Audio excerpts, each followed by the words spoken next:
Welcome, everyone. I'd like to welcome everyone to the Town of Greater Napanee regular session of council for May 9th, 2023. I just want to remind everyone that this meeting is being recorded and live streamed to the Town of Greater Napanee YouTube channel. Having said that, we'll call the meeting to order. We'll start off with our report from closed session. I'll look for a motion to rise and report from closed session.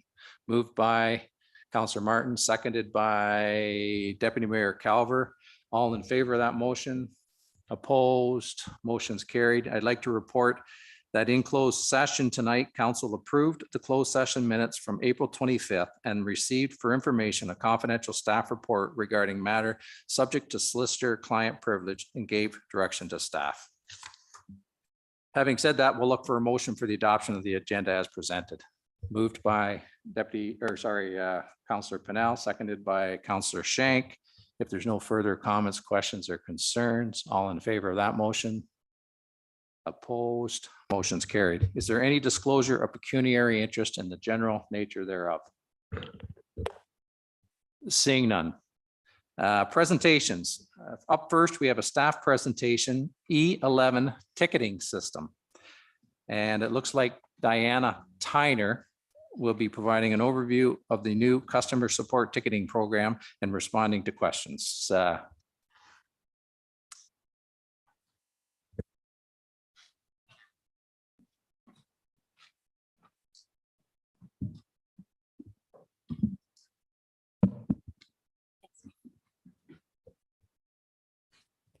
Okay, go ahead then. Thank you. Just give us 2 secs here. Sorry, just before we get started, council, there is not an attachment in your agenda. I will email this out to you after the meeting.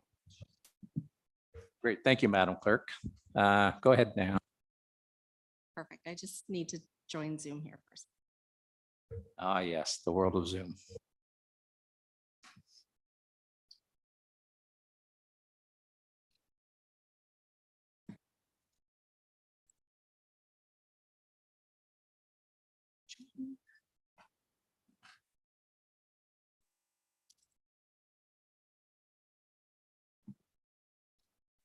It's just connecting, so 1 second.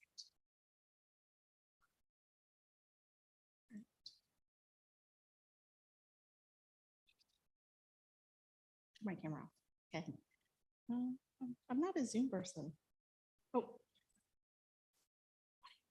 Gotcha. That's okay. We've got lots of time, so no hurries.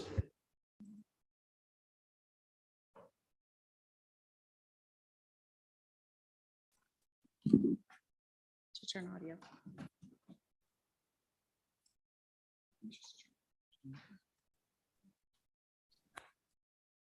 Okay, awesome.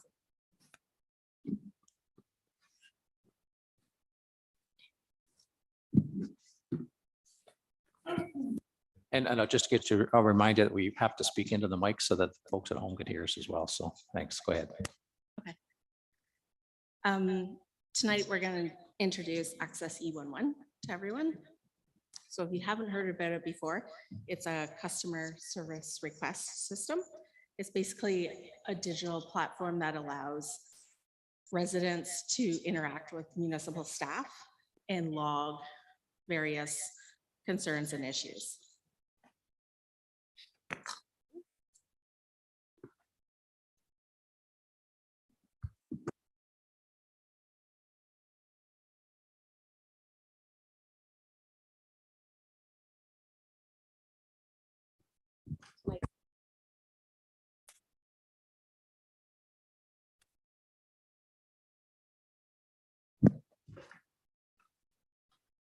I'll give an introduction to Access E11 from a resident's perspective.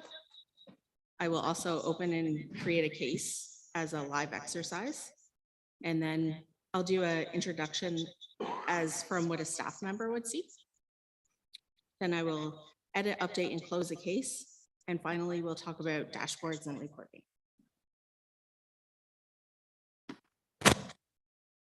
So for our metrics, these are metrics that have been collected since we moved to the new building at 99. On average, we receive about 150 telephone calls per day. Only 7% are handled through the operator queue. For a report an issue, which is the online feedback and request system, it's basically one report an issue per day. For walk-in foot traffic, we average about 30 people per day, but it's also a one-stop shop. So the same person might have 3 or 4 concerns. And then the final way that we receive feedback and requests is from social media or newspaper posts, where that just last week, I think we received 12 calls averaging 20 minutes per day. So if you're a more visual person, and the ones on the left here are basically our phone calls. So the ones in orange or red are basically the 7% that goes through the operator queue. We then have 1 report an issue per day, 12 calls regarding public announcements, and then our walk-in. And these people, this is just for one day. So if you averaged it over a year, I think it works out to about 72,000 phone calls, 240 customer complaints. For the walk-in traffic, it was over 6,000. It's a huge amount of traffic. So to help us with this issue, we have our current system called Report an Issue. I'm sure you're all aware of it, but we are migrating to this other system. It's an open and transparent system that allows staff and public to communicate. It's called Access E11. On this system, basically, this is what is on our current system now, the interface. So Access E11 has an updated interface where you basically enter a name, first name, last name, then an email address and a phone number. That's mandatory. And then you can select basically a category, whichever department you want to kind of funnel the issue to. If you don't know, that you can actually just choose other. This system actually allows for walk-in phone calls or online requests. So everything becomes logged once. If it's logged online, it's automatic. If a phone call comes in, then a staff person would have to log it in. And this is just a more close-up view. So you can see first name, last name, email address, and phone number. The system automatically then creates a contact for that individual. And then basically the category logs. I'll just switch to the next slide and I'll show it to you. So this is a screen snippet. Basically, we tried to mirror what was already existing on Report an Issue, so it would be easy for residents. So we have basically, I'm going to say maybe 12 or 13 categories. And within each one of these, there's at least 4 to 10 or 12 different topics that you can choose.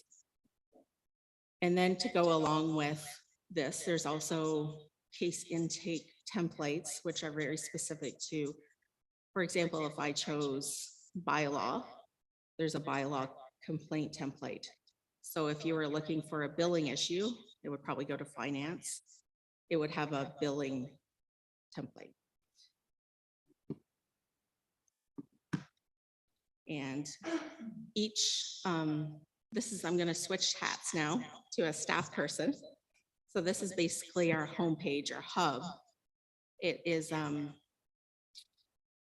this one is, it's custom to whichever staff person logs in. And basically from this page, you have at your fingertips, you can create a case. You can find a case. So each case, once it's created, gets a case number. So if somebody called in and had their case number, it could be easily found. You can also create a customized dashboard with just the cases that are assigned to you. And then the other hot one is contacts. So you can create a contact for a resident, or you can find a resident. Those are the main categories that most staff use. We've did a soft launch of this system for for the last month and a half. And so we do have some live data actually in here that we've been testing out.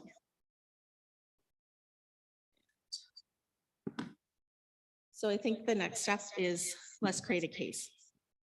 So for example, a resident calls in to report a series of concerns and broken equipment at Conservation Park in Greater Napanee and would like to know when and how it will be fixed.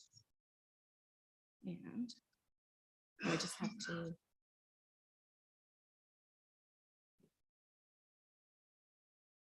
Do I have to share my screen first? Yeah. I'm just going to switch over to actually the live share screen. And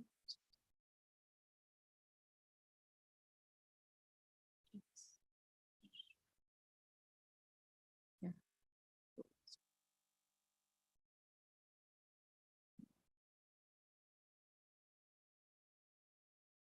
Okay, hang on.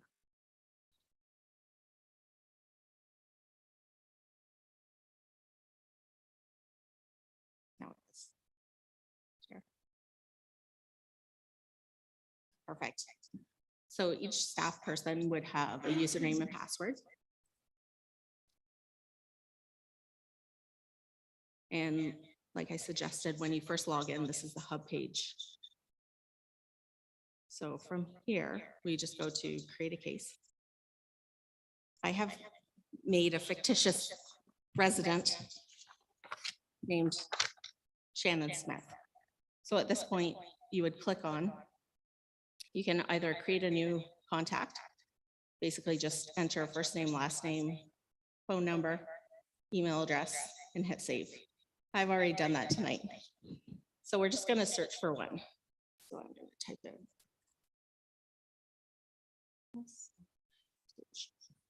Shannon Smith. So the application automatically populates it. This checkbox underneath will then send the resident or the customer an email, basically that a case has been created. Then underneath here, you can choose basically, we would want like parks and facilities. Once you click on these bullets, you have a long list of different things that might be possible concerns. So I'm going to choose damaged park equipment. And I'm just going to type in here, test.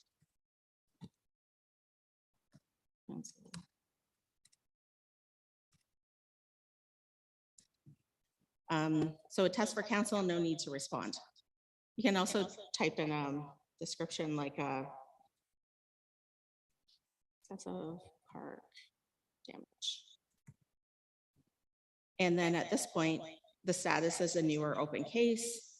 I'm going to give it a priority 1 because it is a playground. And then it's not confidential. You can choose a follow-up time and hit apply. It's also automatically tagged because it's parks and facilities. So it will hit Chris Brown and Stevie Scott's email as actually a request. And if it was confidential and you only wanted those people to see it, you would choose yes here. Mark for review, no. It logs the date it was open and the due date. And over here on the right, you can also look up, let's say, it also maps it. So, oh, hang on. If I click on here and type Conservation Park, Greater Napanee, it automatically logs in this small little map. Might be hard for you to see, but you can move it, you can adjust it or move it wherever, and it will change the address basically. The next step is basically just to log. This was just a generic template that came up, so it would be a community, I forgot my glasses, concern, and please describe the issue in detail. So we're just going to say broken slide and monkey bars were taken apart. At this point, I would prefer a phone call So you can just put an X there, and please provide the number. You could give a fictitious number. And then would you like council members to be notified? You can choose, the person can choose yes or no. You can also add attachments.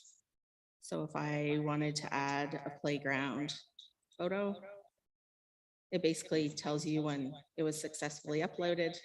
I'm gonna hit save, and that will take us to the next step. So the case is actually being created at this point.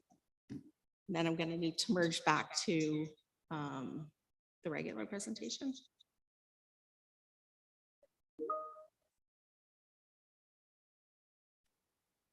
I'll try. There we go.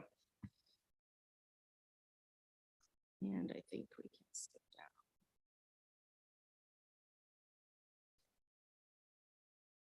And maybe just the next one, Kylie, please. Perfect. So I actually created this case yesterday and created a fictitious person named Shannon Smith. This would be a similar email that she would receive in her inbox. It identifies a case number here. The type of issue is parks and facilities, damaged park equipment. There's a summary of the issue. Basically, that was the one-liner that I put. It allows the customer to at least know that they're, or give confirmation to the customer that their case has been at least logged. And then the next step then, so they have identified, a customer has identified that there's a problem with the slide. The next step would be to send out qualified playground technicians to actually fix the issue or install new equipment.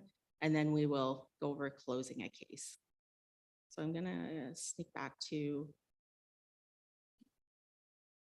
a screen share. Oh, hang on. Sorry, Kylie. And go back in here. Okay, so now I'm gonna actually show you another part. And this is actually a dashboard that just is auto-generated. So you have lots of information at your fingertips. But before I introduce the dashboards, we'll just click on cases here. And I'm gonna search for enter. And there's our case actually right there that popped up. I'll just bring it back up on the screen. So if we wanted to add something, I'm gonna pretend I'm Chris Brown, and I'm gonna say play uninspected requires and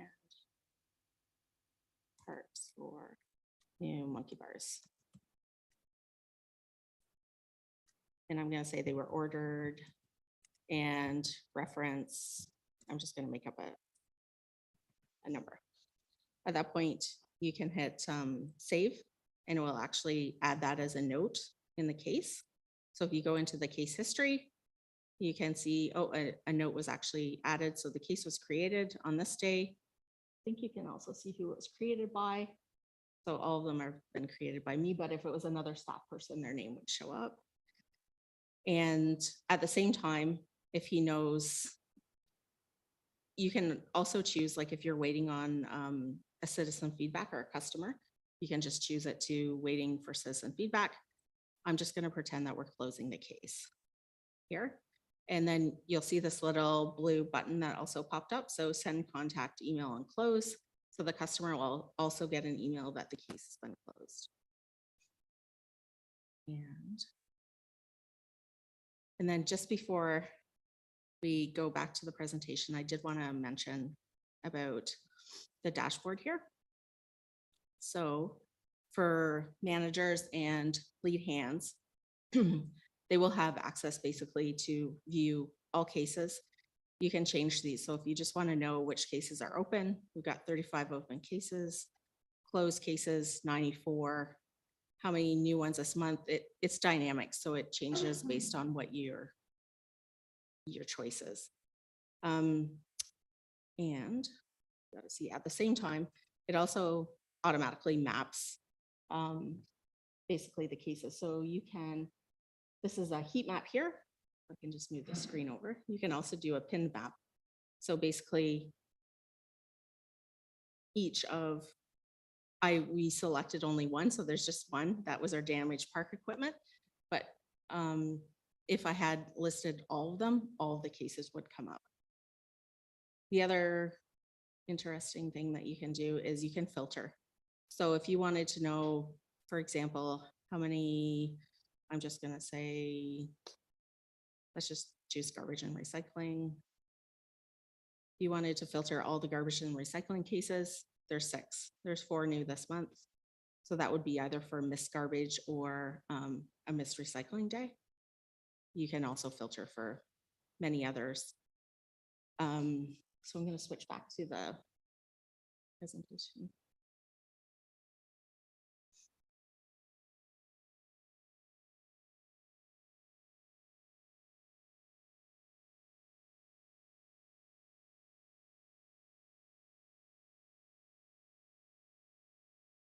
Perfect. And we'll just, I think we just need to flip ahead.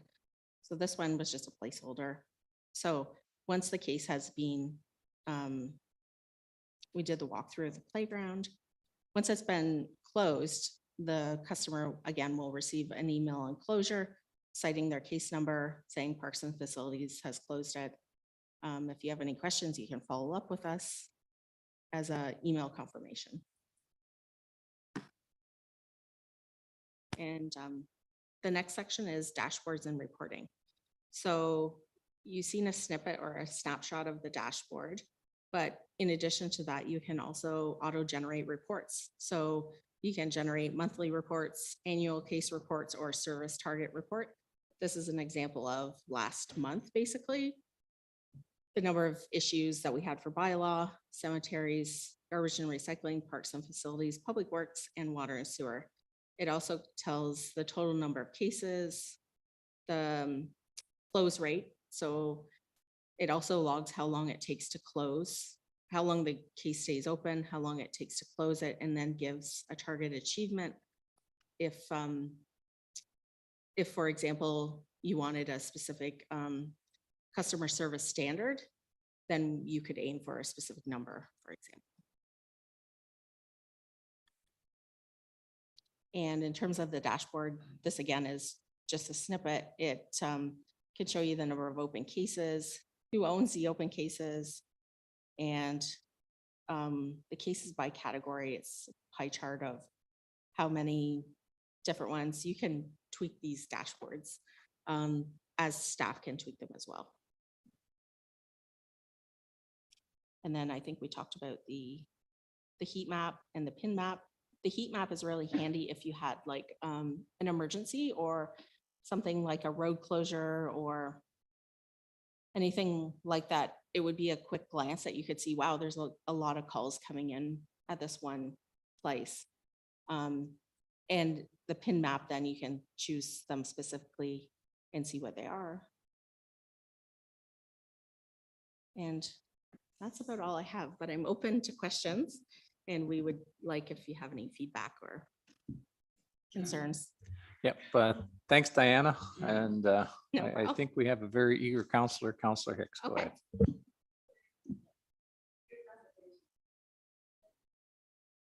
Sorry for stay with my new mics. Great presentation. Thanks, Diana. I am really happy to see this because I think it's going to be invaluable for the senior leadership team. So I have some questions. You don't have to answer them all tonight. I can even put them in an email and send them to you if that's easier. First off, what prevents a duplicate contact from being created? So if you're doing a full first name and a full last name, so you have to have both, is there something that will ping the staff member that's creating it to say, whoa, you've already got a Shannon Smith in the system? It does, yeah. Okay, good. So that takes care of that. Also by phone number and email. Perfect. So there's like a 3-point check there that Yes. you're not going to have duplicates. Good. But if someone had a spelling mistake, I can't fix that. No, a spelling mistake, but if the phone number and email are the same, It it would should ping still you. pick it up. Okay. goodness, my handwriting has deteriorated, sorry.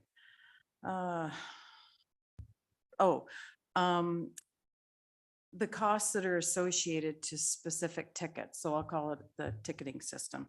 So playground equipment, so we need to buy new slides, so for finance purposes and department budgets, that ticket that gets opened by Shannon Smith, right? Mhm. You need to buy a new slide. So you do an RFP, you get 3 quotes that comes in. All of that, is it logged to that initial case? Even though the resident may not see all that information, is it all kept together? Through your worship, it can be. However, certain departments have work order system where they would probably log that Okay, into the work order system, or could have the option. If not, I think it's really up to the department, and it's totally Okay. feasible. Like it can be logged as it can an be attachment. linked somehow, it could be linked, okay. Because then you've got man hours, equipment, right? Like any equipment that the Parks and Rec guys need, so the truck, the trailer that hauls the equipment and the slide and so on and so forth. Okay, I just wondered if it was all tied together. I have one more question. Go ahead. How long can a case be open or a ticket be open? So where I come from, you had like 24 hours. Mhm. So basically you had 2 days and you better have an answer, because if you don't, they want to know why. And if we had some that were like 120 days because it was the customer's issue, but just as an example, is this the dashboard? Will you be looking at this, John, to see how long tickets are remaining open? Like, and is there a back end of this where staff can be putting comments in? So there's a constant update of like, we haven't gotten back to the resident, or we have, but we're still looking at this. So if I may, through your worship, this is our first sort of step into a unified piece around service standards and serving residents. It's not perfect. Some of the things around resources, we have to still determine, what is the acceptable service standard to fix specific things. We want to be able to get back to residents, but these are things, if you look at the business plan, there's a lot of stuff on determining what our customer service strategy looks like. Lastly, I think to Diana's point around there are other systems, I know Public Works has some other work order systems that are in place for their specific needs. We know we are in some respects duplicating systems. We had nothing that we could give to the residents. If you have a general ad hoc complaint, that you could put something in a system that we could manage. So this is our first step to getting to that eloquent solution, and happy to hear from either council staff or residents if there are things that they think we should have in there to manage that service. Okay, thank you. One last thing. Can staff create a ticket? Yeah, through your worship. Okay. Yes, they can. So if somebody has a phone-in request or a walk-in, they can create it for that person. Or if they could create it like from themselves, that they were just reporting for another person. The other point I wanted to mention on your last question, the dashboard actually highlights for staff. So if it's more than, usually if it's more than 2 days with no response, it turns yellow. And then within 5 days, it turns red. So those people who are tagged in it are notified. If I can just expand on, when I say can staff create a ticket, I know I can go in and create a ticket for a resident, or what I'm wondering is if you need your chair fixed or your desk, the leg broke on your desk, can you create a ticket to the facilities person? So to Chris to say, I need someone to come and look at my desk as an internal mechanism as well. Because it's still an expenditure of man hours and money and time. So just a question, and then that's it for me. Thanks. Through your worship, yes, totally. Great, thanks, Councillor Hicks, and thanks, Diana. Councillor Brunel. Thank you, worship, through you. Thanks, Dan. It's a great report. Just a couple of questions. One is, as the resident was making the complaint, I seem to think that there's a lot of drill downs there, and the old saying is, if you click more than 3 times, you've lost me. And I think there's a lot of drill downs there. Is there a minimum that they have to put in for this this to work? Through your worship, yes. They basically just have to log first name, last name, phone number, email, and then pick a category. And they can even at that point just log a description, and that's enough. Okay, great. That's what I wanted to hear. And also, how friendly is this going to be on a mobile? Oh, through your worship. Good question. I actually didn't show it in the presentation, but there's a mobile app for field workers. So from a resident perspective, I do not believe there's any interface. Unless you go in, and for a resident, it would be the same way as report an issue. So if they had a phone, they could go in and do it on their phone. But from a staff person, let's say there was like Chris Brown had some facilities staff that would go out and help them inspect it. They can actually have the app on their phone and bring up the case, search for the case, create a case. It's a bit more limited in what you can do. It's kind of just the nuts and bolts, but it is possible to edit it and open, close case. Okay, thank you. So if there's no mobile app for a resident, it's going to get maybe a little bit over cumbersome, because it was a huge drop down menu and stuff. So it might be something.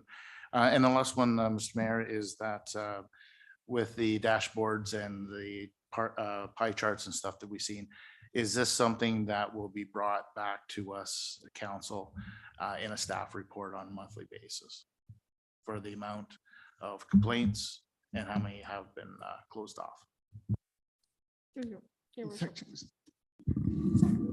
Through your worship, yeah, absolutely. We can, if it's council's wishes, we can bring a monthly report with stats. Great, thank you. Thank you. Great, thanks, Councilor Pennell. Is there any other questions? Deputy Mayor Carver.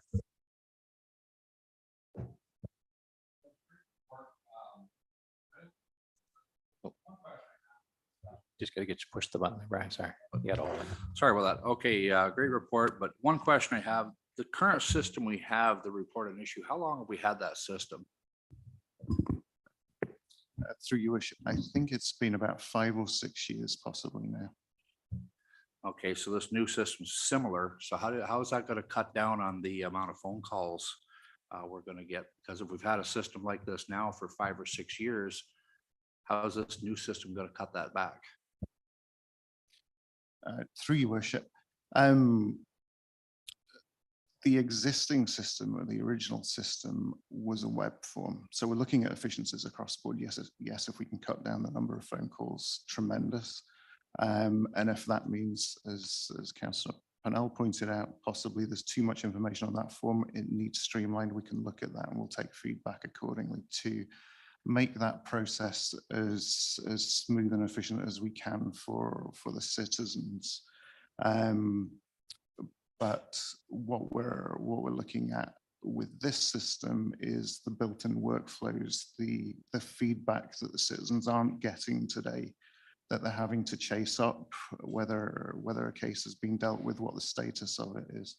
So we're looking at it as the entire case feedback rather than just the ingestion of the issue in the first place. Okay, because from what I can see, it's going to be, this new system is going to be a lot more confusing than existing. That's why us as council have to quite a few times enter it in for people already, because we are an elderly community. A lot who, believe it or not, don't even have access to internet and so on and so forth. One other question, and I'll be quiet. Does council get to access this dashboard? Do we get to see, like right now, to report an issue, they can click for, council to be aware, and we get to see what's, what the issue is, where the complaints are. Are we going to still have that access as council? Through your worship, if I can defer this one to the clerk. So through your worship, our current customer complaints policy is built around report an issue. So we know we will need to update that anyway to reflect the transition to the new system. Our intent is to have some discussion with staff and with council about an update to that policy that as we sort of discussed back at council orientation time, incorporates the best practices from the ombudsman as to what should be in your complaint resolution processes for your residents, and looks at our obligations under any privacy legislation. So short answer is we will have to figure that out as a process. There may be some visibility, but we'd have to be mindful of any potential privacy impacts with the personal resident information that would be stored in the system as well. But if that's something that's important to council, we can factor that into the policy as we build it. Thank you. Thanks, Deputy Mayor. Is there any other questions or comments? Go ahead, Councillor Hicks. Through your worship, just one further question. You did mention that the resident or the counselor entering on the resident's behalf could click that same button that says, would you like council made aware of this? Okay, so that specific one that they have elected to share with the entire council. I think what Deputy Mayor Calver was maybe referring to was the dashboard and the reporting, and whether or not we would have access to that and the drill downs that would give all of the contact information for everyone that's ever made a complaint or that's open, which is what you were addressing, correct? Yes, that's correct. Oh. The reporting, I'm very excited about. I think this is going to be a great tool that will come back to us at council meetings, just to show the progression, like what's open, what's closed. Are we having more problems at one park than another park? It's going to capture all of that. Where is the money going? Where's the men going? So I'm really thinking that this is going to be a great tool for everyone to use. Thanks. Thanks, Councillor Hicks. Is there anything else? Councillor Nori. Yeah, thank you. I'm looking forward to it. It reminds me of my past life when they put computers in cruisers. We had to learn this and it worked well. When do you hope to roll this out and how do you hope to let the public know in an easy way? And that reporting issue will be ending. Through your worship. Currently, right now, it's a soft launch with staff. So I believe it's ready to go. Basically, the interface page for Access E11 will just be replaced by where the report and issue is now. So for residents, they can still click on the same link or have the same link on their website, but it will just go to the new interface. It will just be mapped there instead. Through your worship as well, obviously we'll work with the communications department and get them getting the information out. But as Diana said, for the resident, they go to the same place as they would today. They'll go to the website, they'll click on the link to report an issue. It will just take them through the 111 portal rather than that web form. But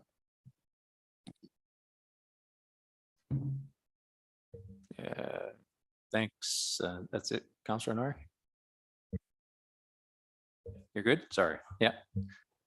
Is there anything else?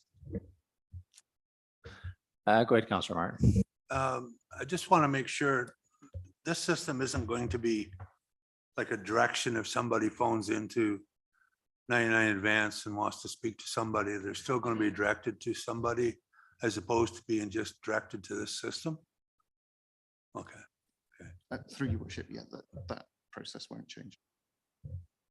I just want to make sure that the human aspect of is still there for residents, because one of the complaints I always seem to have is that everything is becoming automated these days. You know, press 1 for English, press, you know, go on and on and on. And I just want to make sure that there's that human touch, as well as people will still, the only use for this system is if they go on the computer and actually use it. We'll still have the personal touch at 99 Advance. Thank you. It was a good report too. I appreciate it. You walked through that beautifully. Thank you, Councillor Martin. Is there anything else? Seeing none, I think it is probably, and I'll reiterate what Councillor Nori said. I lived through a transition between Compact and the system that the OPP has now, and it was like night and day, to be quite honest with you. So by the sounds of it, this system is going to be able to provide us a little more trackability. And that's once people have transitioned, I think it should be a little more easy, user-friendly, I'm thinking is what I'm trying to get at. So thank you for the presentation. It was a good presentation.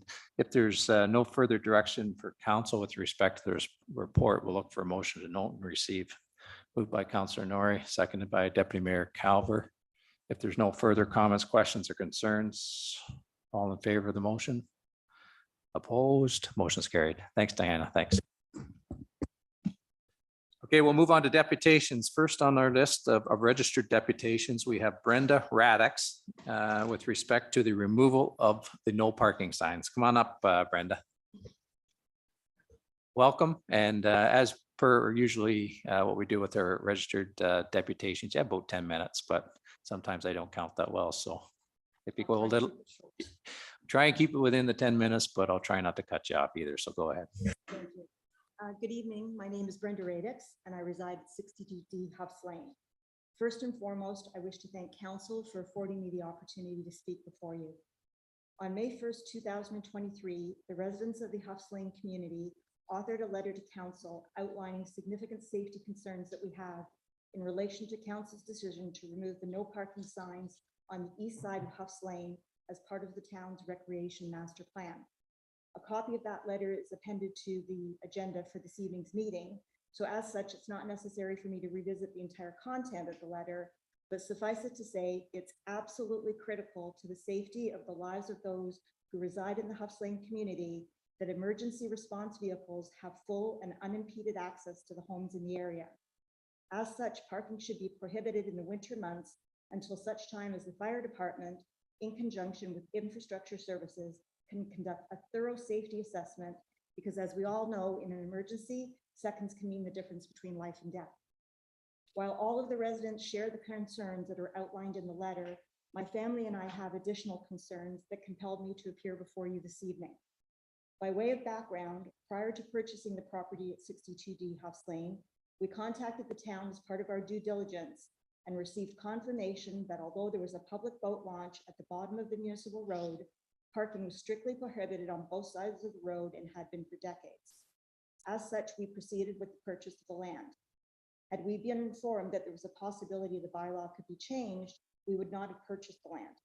But that was then, this is now, times change, and we have to move forward, and we need to address the matter at hand. Our home was purpose-built in order to accommodate our elderly parents. We chose to have them live with us rather than placing them in a retirement home or a long-term care facility. My mother-in-law has since passed, but my father still lives with us. He'll be 92 at the end of this month. We moved into our new home in October of 2011. To say that our first winter residing on Huffs Lane was difficult and challenging would be an understatement. It started not long after the start of the ice fishing season. We received a call at 6 o'clock in the morning on a Saturday from one of our neighbors advising us that they had contacted the OPP. People who were ice fishing had recklessly parked their vehicles illegally on both sides of the street, from the bottom of the boat ramp all the way up to County Road 9. The people that chose to park in such a manner not only endangered the lives of all of the residents in the area, but they also put their own personal safety at risk, because God forbid if someone had gone through the ice, emergency response vehicles, particularly fire and ambulance, could not get down the street. As a result, an OPP cruiser attended, and the officers walked from hut to hut to hut to direct the owners of the vehicles to move their vehicles forthwith. It was a complete and utter waste of valuable law enforcement resources, but the officers had no choice. The safety of the residents and people who were ice fishing had been put at significant risk. The only reason that we have not experienced a recurrence on the same scale and magnitude since that time is because immediately following this event, one of the residents of Huffs Lane cleared an expansive area on their property in order to allow people who were ice fishing to park, and they have continued to do so every year since that frightening incident. The following day, the same neighbor who had contacted the OPP called us to alert us to the fact that my family had become victims of online abuse on the Quinte Fishing Forum website. People who had been ordered to move their vehicles by the OPP erroneously assumed that it was my family that had reported the matter to the OPP. Some of the comments were so vile and hateful that the moderator removed them from the website. To further exacerbate the situation, as the ice fishing season continued, people continued to park their vehicles illegally, but also decided that it was appropriate behavior to not only urinate beside their vehicles, but to trespass onto our property and urinate there as well. It caused my elderly father such distress and mental anguish, it became necessary for us to relocate his bedroom to the opposite side of the house away from the road. We also had to close all of his blinds in his living room for the remainder of the ice fishing season so that he was not subjected to viewing people relieving themselves in broad daylight. His living area is in the walkout lower level of our house, which is ground level with the boat launch. In the spring, we had to hire a landscaper to plant mature evergreens and other foliage to serve as a natural visual barrier so that my father did not become a prisoner in his own home the winter season that followed. This behavior continues to this day. As recently as January of this year, my husband was out walking our dog on the east side of Huff's Lane and discovered a pile of human feces along with soiled toilet paper. Someone who had been ice fishing found it appropriate to defecate on the road and leave it for somebody else to clean up, which is just appalling and a disgusting behavior. Every spring, we spend days cleaning up the garbage and debris either left behind by people who have been ice fishing or that has washed up onto our property. We also clean the actual boat launch area itself, because if we don't, the garbage left there eventually ends up blowing onto our property. The aforementioned is provided to you so that you have a full understanding of the issues that we are faced with on an ongoing basis. It is certainly not the idyllic and peaceful lifestyle that we had envisioned when we made the decision to call Huff's Lane our home. Which brings us to today. My family and I fully support the spirit and intent of the town's recreational master plan. My husband and I used to be avid boaters, so we fully appreciate the joy that it can bring to people's lives. And if we've learned nothing throughout the pandemic, it was the vital role that social and recreational activities play in the physical and mental well-being of individuals. But it shouldn't be at the expense of the residents of Huff's Lane, in particular my family and the Lee family, who have recently purchased the vacant land on the east side of Huff's Lane to build their home. They have 4 young children who will undoubtedly be playing out in the snow on their own property. And I don't believe that anyone would willingly or knowingly subject those children to the type of behavior that my father was subjected to. As such, I respectfully request that council reconsider their decision to remove the no parking signs on the east side of Huss Lane and amend the decision to the following, namely that parking be permitted on the east side of Huff's Lane, excluding winter months, in the area extending from County Road 9 to where it intersects with what our residents call Huff's Road. This option fully supports the spirit and intent of the town's recreation master plan by allowing ample parking for local residents and visitors who wish to launch their recreational boats at the public boat launch and have a convenient place to park their vehicles and trailers while out boating or fishing. It also ensures much needed ongoing and sustained financial support for local businesses, but it does so without utterly destroying my family's quality of life or that of the Lee family in the process. If for some reason this option is not deemed viable, then I would like to put forward an alternative option for consideration. It is my understanding that parking is going to remain prohibited on the east side of Huff's Lane in the area from the boat launch extending approximately 31 meters north in order to allow snow removal vehicles to turn around at the bottom of the street and remove any snow that was remaining and wasn't captured in the initial clearing. In fact, the no parking sign at the boat launch on the east side is still present and was not removed when the other signs were taken down in February. I am proposing as an alternate that parking be prohibited on the east side of Huff's Lane from the area of the boat launch extending approximately 101 meters north. This area could easily be defined so as not to confuse boaters by placing proper signage and also placing large boulders on the east side as the town did on the west side in 2021. Although the first alternative is the preferred one, this second option would once again fully support the town's recreation master plan while ensuring that my family and the Lee family are protected from being subjected to people urinating and defecating at the side of their vehicles. Witnessing such behavior on an ongoing basis would no doubt pose a detrimental impact to our mental health.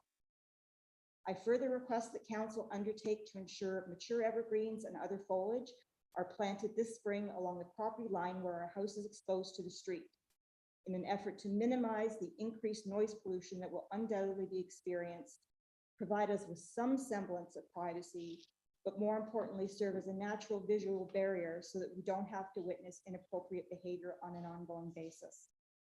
And lastly, I would request that council undertake to ensure that parking bylaws on Huff's Lane are strictly enforced on an ongoing basis, particularly on weekends.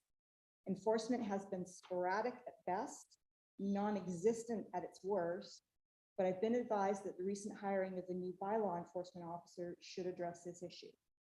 I thank you for your time and your consideration.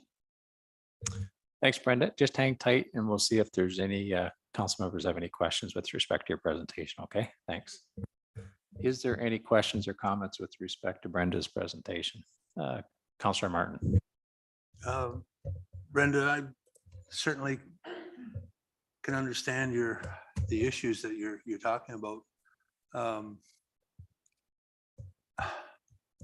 People urinating and defecating in the area, but so if there was a porta potty put there, would you prefer that as opposed to what's going on right now with people doing it in the area? I would prefer a natural visual barrier that's consistent with the environment in the area that we live in. And I don't quite frankly think that one porta potty would be sufficient based on the number of people in the winter months that ice fish. That incident that I mentioned to you with the OPP attending, the vehicles were parked on both sides of the street, all the way from the boat ramp, all the way up to County Road 9. And there was a minimum of 20 cars parked or vehicles parked on the ice as well. So you think that the signs allowing people to park, if they're put back, that would solve all your problems down there? I mean, are you here complaining about like what goes on at a boat ramp, for example, as opposed to just the parking signs? No, it's more my concern of the impact that it has on the mental well-being of my family and also the Lee family. I understand the critical nature of allowing recreational boating and fishing, but I think that there's a compromise. If we were willing to work collectively and collaboratively together, I think we could find a solution that would satisfy the interests of most parties. No one's going to be 100% happy. It just never, it never happens. But if the parking, I don't believe there should be any parking in the winter months at all. We've gone on record to say that we do not believe that that should occur in any way, shape, or form because of the safety risk it poses to the residents. But the fire department and infrastructure services, they're the ones that are going to conduct a safety assessment in the winter. It wasn't done this past winter, but Chief Hammond very graciously agreed to undertake to make sure that it was going to be done this winter to determine whether or not the concerns that we have are valid or not valid. Correct. That's one issue. In the non-winter months, my preference for my family, and I can speak on behalf of the Lee family as well, is that if there's going to be parking, our first choice would be parking from County Road 9 down to where it intersects with Huff Road, or conversely, allow parking on the east side of Huff's Lane but prohibit it from the area where the boat launch is for approximately 101 meters north. Okay, thanks. Both options are a very viable solution. I think they are reasonable, equitable, and fair. Okay, thanks for the answer. Okay, appreciate it. Thanks, Councillor Martin. Councillor Nori. Thank you very much for the insight. Is there a chance you could email a copy of that to our clerk so we could read that whole thing? The deputation, Yes, absolutely. It's please. my privilege to do so. Thank you. Thanks, Councillor Nori. Is there any other questions or comments with respect to Brenda's presentation? Go ahead, Councillor Martin. Could I just ask the chief, since he's here, if he has any thoughts on the safety issues at all right now? I know he hasn't done the, according to Brenda, the winter assessment, but if he could. Through your worship, we know that since 2011, the road has been significantly widened.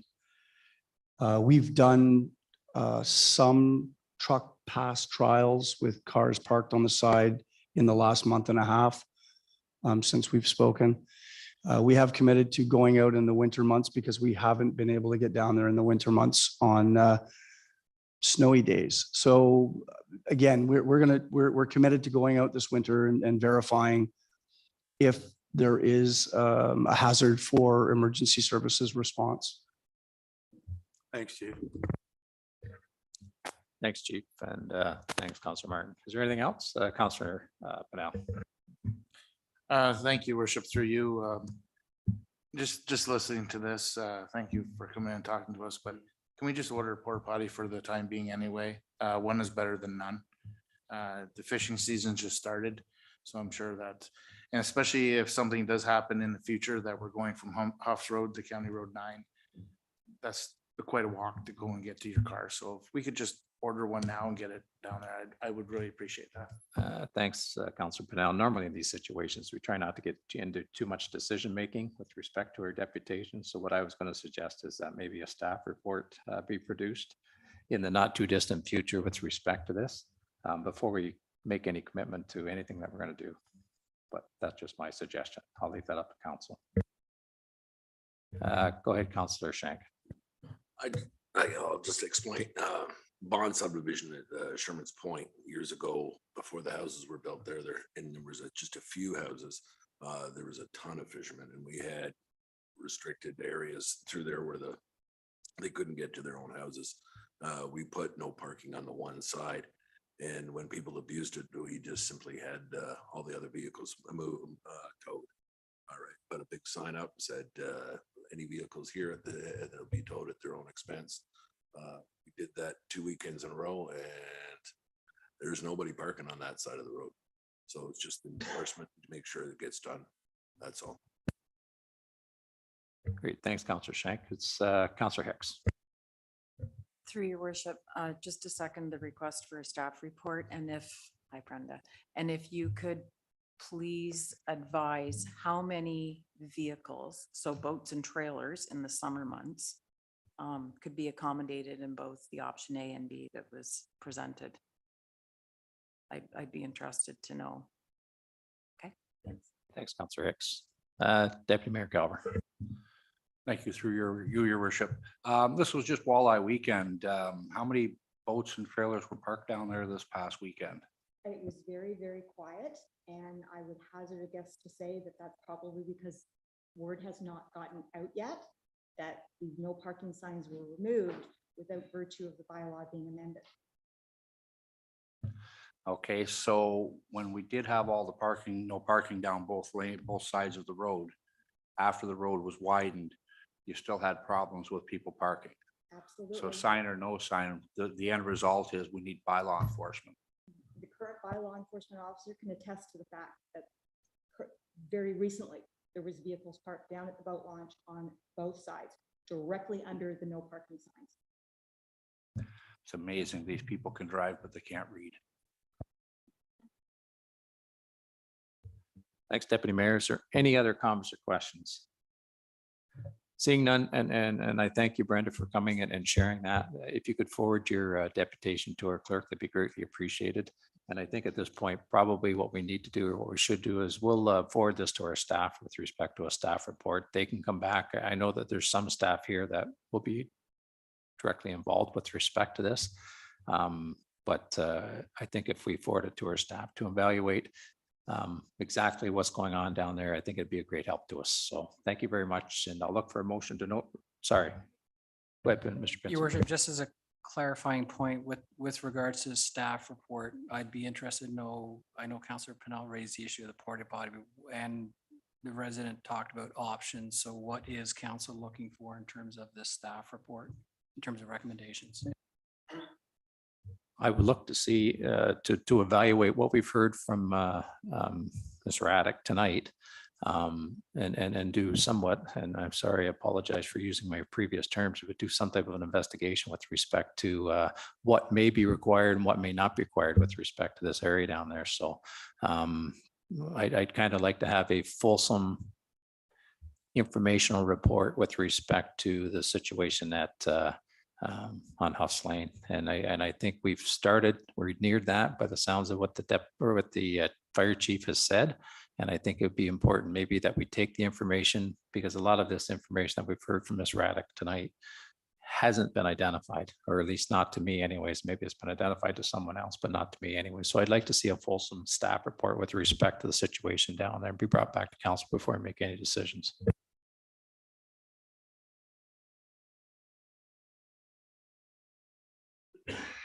I would look for a motion to note and receive the deputation of Brenda Radix and to have staff report back with respect to the situation on Huffs Lane. I'll make that motion, Your Honor. Moved by Deputy Mayor Calver, seconded by Counselor Nori. If there's no further comments, questions, concerns, all in favor of the motion, opposed? Motion's carried. Thanks, Brenda. Thank you very much. And I'm sure in the coming days and weeks, we'll be in contact with you. Thank you. Next on the list is Max Kaiser with respect to Fairgrounds fencing. Welcome, Max. Thank you, Your Worship, Deputy Worship, Request of Council. Thanks for accepting my request to be here tonight. I come to you as a member of the Lennox-Naggington Ag Society, otherwise informally known as the Fair Board. A few years back, Richmond Park Boulevard, Richmond Park Drive was extended north along the west perimeter of the fairgrounds. And in the development of the road, the contractor was clearing the sides of the road allowance and took out part of the fence. Some of the fence is intact in the southern portion of the west boundary, but in the north boundary, Kylie, if you could, please.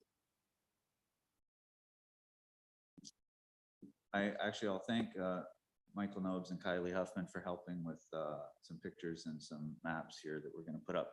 But there's an area at the north end where in doing the works to prepare the road, actually that's fine right there.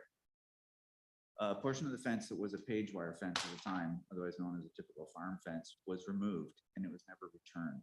And the road was since been assumed by the town. And if I could go to the next photo. You can see a large gap right at the end of the track. Now, in my youth and with a previous truck, I might have been inclined to drive through there. It certainly wouldn't have slowed me down much, and I can see others that might. This is a concern for the fair, not only for the safety of the grounds and the safety of the users on the grounds and the walkers on the track, but when we host the fair on the August long weekend, 4th, 5th, 6th, 7th this year, this is a paid entry event, and this is a breach in the security for us. So the request is simply that the fence be returned, hopefully prior to the August fair this year. I realize there's some time involved and staff will need to investigate this and make the report and whatnot. At the very least, if a fence can't be put in place, perhaps some concrete blocks could be put in prior to the fair just to restrict access, especially in this short section where it's otherwise pretty free access. But the fence would be the preferred. Of course, it was the property boundary fence. I don't know if the Line Fence Act applies in town or not. It certainly does out in the countryside. But that's the request, and I'd be happy to take any questions. Great. Thanks, Max. Is there any questions or comments for Max? Yeah, go ahead, Councillor Shank. Since this was happened in what, 2008, Mike? So the point is, since this happened in 2008, and to go back on a developer to say, hey, you took a fence down, you got to put it back, which generally would happen, but this was missed. I totally understand what the ag, the fair board, it's very hard when they have a paid event and you have a gap like that. So if staff could come back with a report to say whether it's a page wire was taken out, a page wire goes back in, well, what that cost would be, and what was the length, Max? It's approximately 170 meters. All right. They took out 170 meters. In this section. Yeah. And just to see exactly what they took out that, what we have to replace. Thanks, Councillor Shank. Is there anything else? Deputy Mayor Calver, yeah. I stand corrected. I always thought that was chain link all the way up there before it was removed, but you're saying it was just page wire, was it? So I wasn't a member of the fair board prior to this year, but I've been told by the previous president that that section was page wire. The rest of the fence, as you saw in the other picture, is chain link. And we're not fussy. We'll take any fence.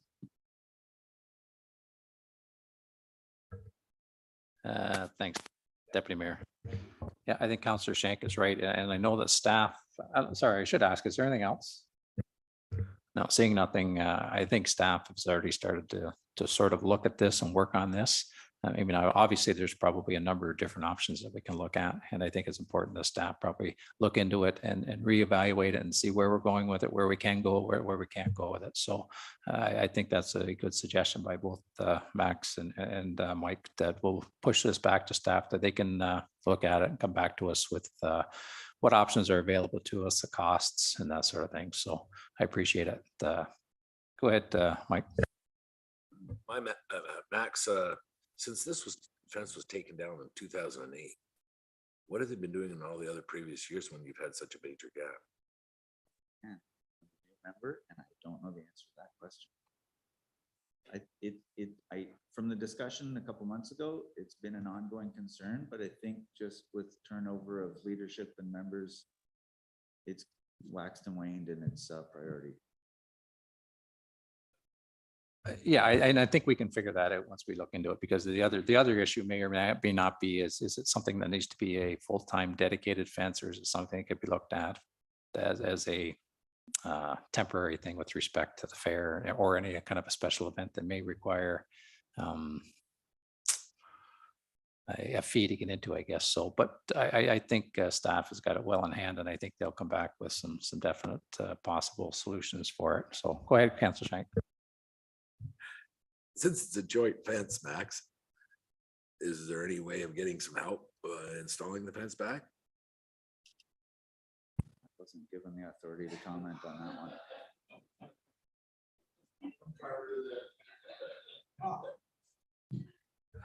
I didn't know better at one time. I'd swear you were a politician, Max. It's a reasonable request, and I certainly could take that back. And on that point, I would remain the lead contact. Yeah, very good. I appreciate that. So if there's nothing further, go ahead, Councillor Martin. Max, you said it's 170 meters?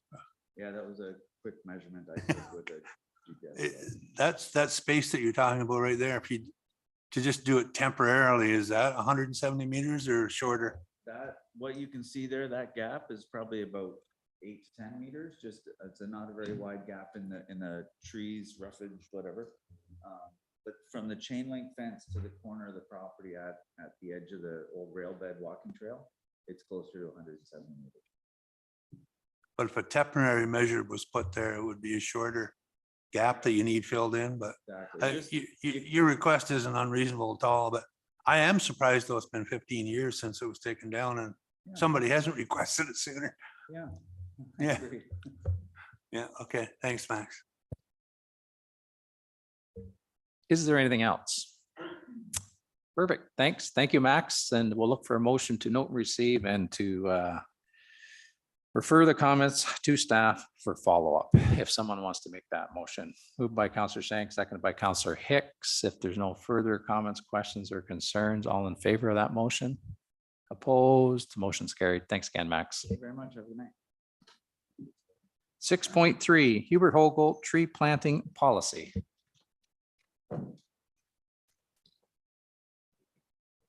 Welcome, Mr. Hogle, and you're up, so go ahead.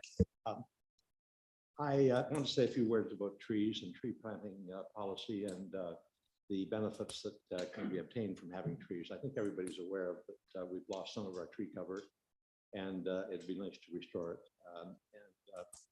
Partly it's because streets seem to be getting wider and sidewalks are wider, and also lot coverage of buildings is higher. So there's not as many locations for trees as at least in the central part of Napanee as there used to be. But there are some locations that are good locations. There are people who want trees. And the reason that I'm here today is I noticed last week, I think it was, that there was a seedling giveaway program at Stratton Paper Center, which I thought was great. There was a lineup to get them. I didn't need any seedlings, but I did go out and talk to the staff, and they told me that it had been tripled in size. They expected to give them away, and those are trees that are going to be planted. Probably most of them will survive, and they were given away to people who want the trees. So I think that's a good program. Jessica told me after I sent my deputation in that there's a memorial tree planting policy in the works, which I think is also a good initiative. We discussed this a number of times in our ratepayers directors meetings, which we have once a month. And we discussed how this might be done, how it might be funded, and how locations might be found. And the need for follow-up when you put a tree in, you know, not all of them survive. And they need pruning, and they need watering, and they need maintenance, need to be propped up, and the stake holding them up has to be adjusted from time to time. So it isn't just a matter of putting a tree in the ground and leaving it. They have to, somebody needs to take responsibility. So I think part of the policy, part of the program should be to get someone to adopt the tree. Simply, this is the best way to find a location for a tree is to find somebody who wants a tree. And I'm talking about trees along the public streets and in the public places. If somebody wants to adopt it, I'm taking responsibility for this tree. I will look after it, see that it's trimmed and watered. And that's the way to find a good place for trees. The other issue is funding them. There's probably nothing in the world any easier to find a sponsor for than a tree. I mentioned in my deputation that our waste collector, which drives around in diesel burning trucks, brags about how many trees they saved last year. I don't know how many they did save, but they certainly saved some by recycling cardboard.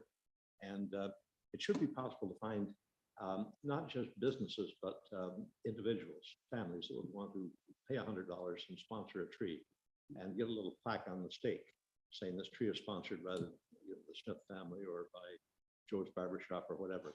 I think it would be possible to have this as a self-funding program and probably inspire people to maintain their tree and not create a certain amount of community spirit that we're in this together. We're trying to restore our tree cover. So I understand staff are working on this, and I would be happy to contribute my experience. Over the years, I probably planted 100 trees, different properties that I owned, and I felt that that added value to the property. Made it more valuable when I eventually sold it, and that was the inspiration to do it, of course. But some of those trees are up 30 feet high now, so it makes me feel good to see that happening. So I think this is a good program. I don't think it's going to be expensive, and it needs some thought into how it's done. And I'd be happy when staff are working out the details to meet with whoever's responsible for it and give them my input in more detail. So that's really all I have to say. I think it's a good program. I hope it continues, and congratulations. Thank you, Mr. Hogle. Is there any questions or comments for Mr. Hogle with respect to the tree planting presentation? Go ahead, Councillor Shank. This is coming from somebody who's probably planted more trees than everybody combined. But Good point. this, I think it's an excellent idea. Whether Recreation Committee spearheads this or whatever, I think it's an excellent idea. When when our children were smaller, they were in a lot of horse clubs, and we competed in fairs and rodeos, Dodge Rodeo Circuit, Rawhide Circuit, everywhere from Quebec straight to Western Ontario. This Napanee Fairgrounds is one of the nicest fairgrounds it is. And why? Is the trees. And you go to South Mountain, you go to anywhere on Nav and a lot of other fairgrounds, it was just a wide open field. You go in there and you pull in with your horse trailer, and your horses are hot and everything else. The sun's baking down in the middle of the summertime. It's bad. You know what I mean? So all I'm saying is what Hubert is saying. And with the expansion of some of the roads and some of the roads that were done, you know, if they could go ahead and with their committee also and work with the recreation and go ahead and take a look and see exactly where it could be and where it couldn't be. I'm in contact with a ton of nurseries all the time. So, and there's certain trees, you want to talk to a horticulturist, you know what I mean? What tree is going better for that type of soil and that depth of soil in that area. All right. And what produces the best shade. So I think it's an excellent idea. I think the municipality should definitely look into this. Thanks, Councillor Shank. Is there anything else? Seeing nothing, and I'm going to agree with you, Mike. The fairgrounds we have there with the 200-year oaks and maples is magnificent, and it's rarely seen anywhere else in the province. I guess the other thing is funny how everything is cyclical, that Mr. Hogle's deputation this evening might be the answer to the first two deputations we've heard. So it's interesting how everything goes around circle. So thank you, Mr. Hogle. Thanks for having me. We'll look for a motion to note and receive, and as well, I think we can forward this on to, I know staff is probably already knee deep into looking at this, but we'll forward it on to staff for their information, and they can bring it back should there should be anything that should come of it, I would think. If we're good with that, we'll look for a motion to receive and forward to staff. Moved by Councillor Martin, seconded by Deputy Mayor Calver. If there's no further comments, questions, or concerns, all in favor of the motion? Opposed? Motion is carried. Thank you again, Mr. Howell. Now, the next, is there anybody in the body of our council chambers that wishes to do an unregistered deputation? Now, obviously, the rules with respect to unregistered deputations are that they're going to be subsequently shorter and they have to deal with something that's on our agenda tonight. So I see Mr. Wilson at the back. Did you have something that you want to do, Mr. Wilson? That's good, because we'll give you 3 minutes. And like I say, sometimes my counting's not very good, but that's where we'll start with anyways. Go ahead, John. Well, I've been listening around since the garbage tag thing's going on. And we've been hearing about the garbage dumps are all going to be closed up in 10 years. And I have something here. You guys can probably find it on your computers. Or I'll leave this with you if you want to spread it around. It's called High Temperature Hydrogen Plasma Vortex Destructive Thermal Reactor, where the further electricity generation. You don't use any fuel, no gas, no air pollution. Okay, it's portable. I believe Peel region has 2, maybe 3 of them. And your garbage doesn't go anywhere. And this is the type of processes, raw material that it totally gets rid of is medical hazards, unsorted household, waste food, industrial waste, waste decomposition, regular garbage. The impact on the greenhouse effect is 21 times stronger than carbon dioxide and emissions of biogas, animal and biological waste, hazardous chemicals and industrial waste, various chemical components and rubber goods and stuff like that. Now, I've got no idea. I didn't have time to find out what kind of money it is, but I did hear, I forgot who told me, it might have been Hubert, but there was a person around, I don't know what town it was, this is all hearsay, but they wanted to set everything all up, get it all going, and then the community or what, the town or whatever would turn around and take it over. But I've got no idea what the cost is. This is just in the last couple of days that I acquired this thing, but it sounds good to me. You make your own hydro, get rid of all your garbage, you're not counting on anybody else. And there's no after effects. This stuff is, I forget what they call it, any high temperature hydroplasm or whatever that is, stuff like that. Okay, so I'm gonna leave that here with you guys, you can look it up. And the other thing is, I don't know whether you're gonna have to do it or not down Springside Park. When you're going in and you hang a left to go down, you got all them nice limestone stones there like that.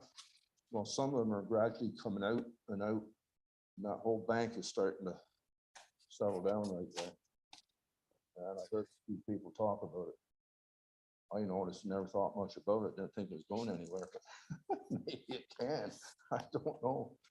So that's all I have to say. Great, thanks, John. Just hang tight. Does anybody have any questions or comments for Mr. Wilson? Probably run this off your computer if you find it. That was going to be my. Thanks, John. Leave it here and we'll make sure it gets forwarded on to staff. If there's no questions or comments from Mr. Wilson, we'll look for, sorry, Bill, go ahead. Just a comment, really. I was down where Mr. Wilson is talking about on that retaining wall there by the CN tracks with another resident of Napanee was pointing it out to me. And he is right. And it might be a good idea for staff to contact CN because there is an area there where the retaining wall, the rocks are coming down right on the pavement, actually, in some cases, going down into Springside Park there on the left-hand side. And he was actually pointing out to me some of the aspects of the park. And even we have some rotten hydro poles and things down there that takes away from the aesthetics of the park and in the front part there too. So possibly we can look into maybe contacting, like I say, CN or Ontario Hydro about their poles down through there. Just a comment, that's all I. Great. I think probably staff are aware of it, but Madam Clerk, will we be looking for a motion to direct staff to do that, or is it just for information at this point? Through your worship, for the unscheduled deputations, I believe we just note and receive for information. Staff has heard the information here tonight, so. Okay. I'm sorry, work with that. Thanks. We'll look for no motion to don't receive the deputation of Mr. Wilson, then moved by Councillor Pennell, seconded by Councillor Martin. If there's no further comments, questions or concerns, all in favor of that motion? Opposed? Motion's carried. Next is correspondence for information. Is there anything? Oh, sorry. I've skipped the adoption of the minutes for April 25th, 2023. Thank you so much, Madam Clerk. We'll look for a motion for the adoption of the minutes of regular session of council on April 25th, 2023. Moved by Councillor Martin, seconded by Councillor Shank. If there's no comments or questions or concerns with respect to that adoption, all in favor of the motion? Opposed? Motion's carried. Correspondence for information. Is there something, I know we all received the correspondence for information. Is there something that someone would like to pull out and speak about? If not, we'll do a motion to don't receive with respect to all the correspondence. No, seeing none, we'll look for a motion to note and receive the correspondence for information with respect to the items dated May 9th, 2023. Moved by Councillor Shank, seconded by Councillor Pennell. If there's no further comments, questions or concerns, all in favor of that motion? Opposed? Motion's carried. Correspondence for action, 8.2.1 noise exemption request. Do we have a staff member who's going to speak to this, Madam Clerk, or? Through your worship, I believe all of the relevant information is noted in the attachment, but if there are any questions, I'm happy to take them. Great, thank you, Jess. Is there any questions or comments with respect to the noise exemption request that we have before us? Seeing none, we have a recommendation that council receive for information the correspondence from Green Infrastructure Partners dated April 27, 2023, and further that council authorize an exemption from the town's noise bylaw to Green Infrastructure Partners for the purpose of completing milling and paving work on County Road 41 at Community Road intersection overnight 7 p.m. to 7 a.m. during the period of May 22nd, 2023 to June 2nd, 2023. Moved by Councillor Pennell, seconded by Deputy Mayor Calver. If there's no further comments, questions or concerns, all in favor of that motion? Opposed? Motion's carried. 8.2.2 proclamation request, Lupus Awareness Day, May 10th, 2023. And Madam Clerk, did you want to speak to that, or is it just pretty much the information we have before us? Yes, through your worship, we have a few proclamations here tonight, which is why they're in slightly shorter format. The full proclamation text will be what goes on our website and social media. These are all, three of these coming up are just General Health Awareness Day. I don't believe there are any special requests being made with any of them, but if they are, they should be noted in your attachments. Great, thank you, Madam Clerk. So we have a recommendation that council proclaim May 10th, 2023 as Lupus Awareness Day in the town of Greater Napanee. We'll look for someone to move that motion, moved by Councillor Hicks, seconded by Councillor Shank. Is there any further comments, questions or concerns? Seeing none, all in favor of the motion? Opposed? Motion's carried. Proclamation request, Fibromyalgia Awareness Day, May 12th, 2023. And once again, I think we've got the proclamation in front of us. Is there anything special with respect to that, Madam Clerk? Your worship, I don't believe so. Okay, we've all had an opportunity to read it. We'll look for, we have a staff recommendation to proclaim May 12th, 2023 as Fibromyalgia Awareness Day in the town of Greater Napanee. Moved by Councillor Martin, seconded by Deputy Mayor Calver. Is there any further comments, questions or concerns? Go ahead, Councillor Norrie. Are we going to light up the waterfalls if we can't light up the town hall? I see they want purple for that day. Madam Clerk.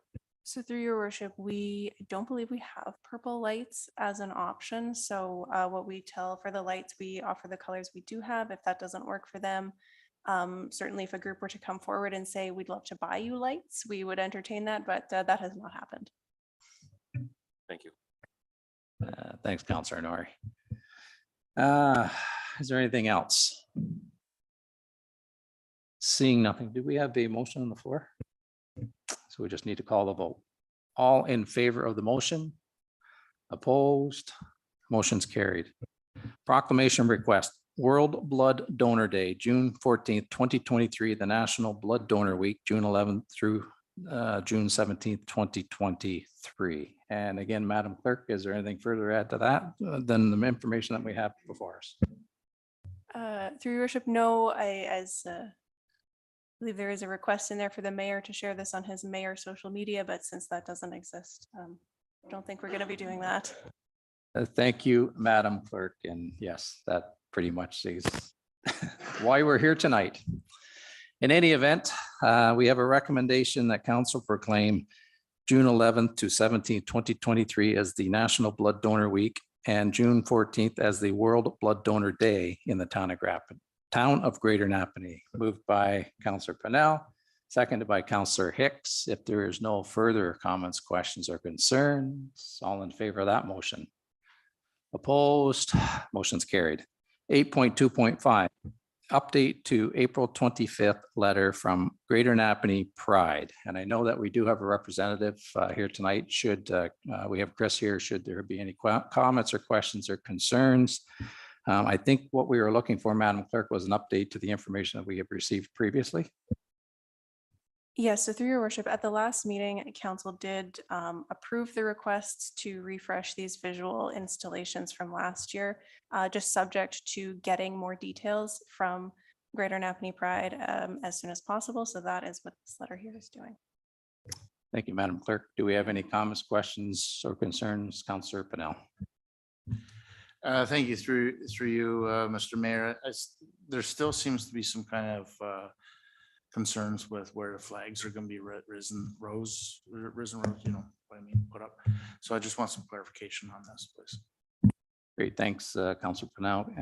Madam Clerk, can you help us with that, or is that maybe Chris can? I'm not sure who to go to with this. So through your worship, our policy was amended in 2022 to say that we would do the flag raisings here. Once we got a flagpole to do that, unfortunately, we still don't have a flagpole here. So we have been doing flag raisings at North Fred. We are working on getting flagpoles up at 99 Advance Avenue as this policy was updated before we had the new administration building. And we think that's likely going to be where we recommend moving these sorts of ceremonies. There's a little bit more green space for doing things there. So at this point in time, we don't have a flagpole here at Town Hall. We're hoping to have one up at 99 Advance by June 2nd. And we will, I believe, treat this as we would do for any other flag raising. If flag raising has been approved, we'll find out where it goes based on where we have a flagpole when the day comes, if that helps answer that question. Thanks, Madam Clerk. Does that help clarify, Councillor? Oh, sorry. Oh, sorry, Chief, I missed you. I didn't look that far back, so go ahead. I'm not standing, so you probably didn't see me. Through your worship, we've taken great pride in raising a flag in front of the fire station on 66 Advance every year. We'll continue to do that this year as well. Thanks, Chief. Councillor Pennell. Thank you. Just for a follow-up, do we know when this will be? I'm quite sure that Pride would like to know where they're going to raise the flag, and I'm just wondering if we have a better direction for them as to a time frame. Through your worship, or no, it looks like we're getting an answer from over there. Go ahead, Mr. Zetterberg. Through your worship, the flagpoles have been delivered. It's just a question of when we can get the installation done. Well, that's good news. That's more than we knew already. So thank you very much, Brent. Is there anything else? Deputy Mayor Calver. So the last time we come to council, we were said that, we were told it was gonna be, everything that was done last year with the painting of the boardwalk or crosswalks and stuff, which is fine. Says we're gonna hang 35 banners across town. How many banners did we have last year? Once again, I will, go ahead, Tiffany. Maybe Tiffany can provide some information there. Come on up.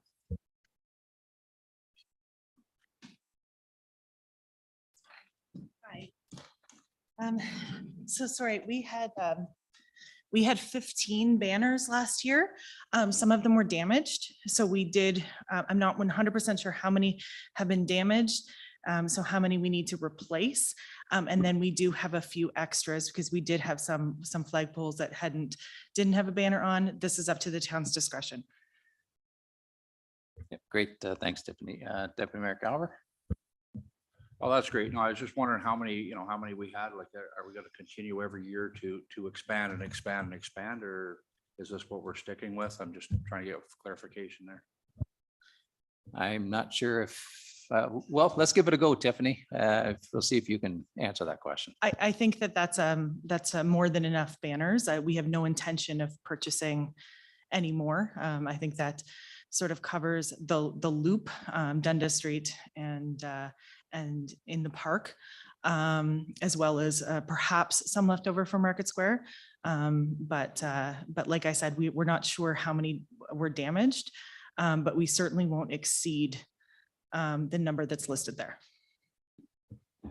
Great, thank you. Go ahead, Deputy Mayor Calver. Thank you. That's all I needed to know. Great. Councillor Shank.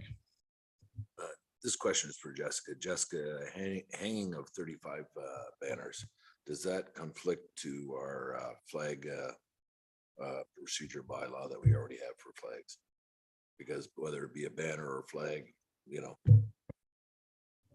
So through your worship, that falls under the visual installations piece of our proclamations policy, which says that the groups can make their proposals of what they'd like to do for visual installations. Staff will look at them to see, do we have the resources to do this, the logistics to do this? Is it going to be done safely?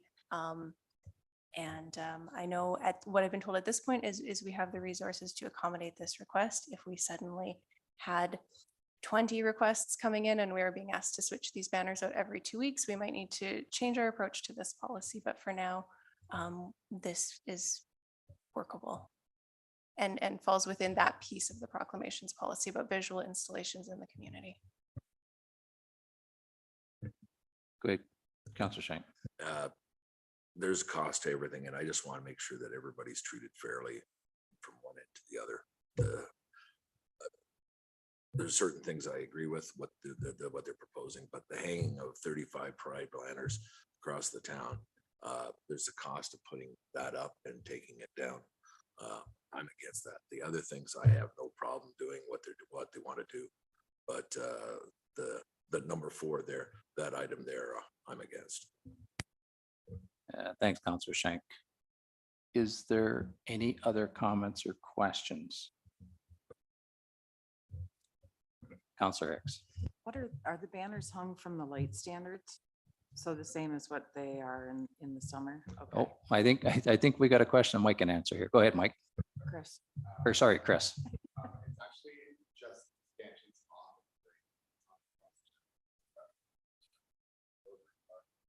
on down that street.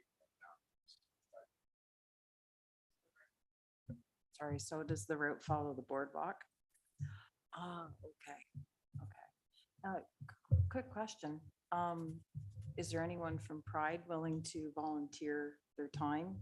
Is that what happened last year? I'm just asking because I was Yeah, probably. go ahead, at the Chris, I think. Pride. We've always offered our time. Okay, just a question. Yep, no, thanks, Councillor Hicks. Councillor Martin. So just to clarify, we're putting the same number up roughly as last year, not the 35, or we're putting 35? Again, we're not sure how many are damaged. So there will probably be more than the 15 just to cover the loop. But we're not as Chris stated, we're not spreading the banners from one end of town to the other. I'm just trying to clarify the numbers, that's all. It says 35 here, but you're saying you're going to replace There have some been of the some, 15, yes, but you're adding more? we are adding some more to fill the loop, yes. Do you know how many some is? There are 6 banners per block. Plus, I'm not sure how many are in the park. Yeah, I think Chris maybe will help us. I see he's got his hand up there. Go ahead, Chris. So last year, we had got an approval to do them, but our budget didn't fit that amount of flags. So the flags, the border, we could be spread out what we had, and the ones were on us. Now we have what's on for that.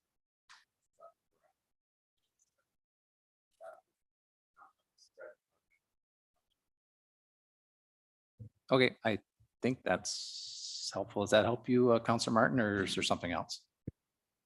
No, I think that I was just trying to come to a number of banners. That's all that they were talking about.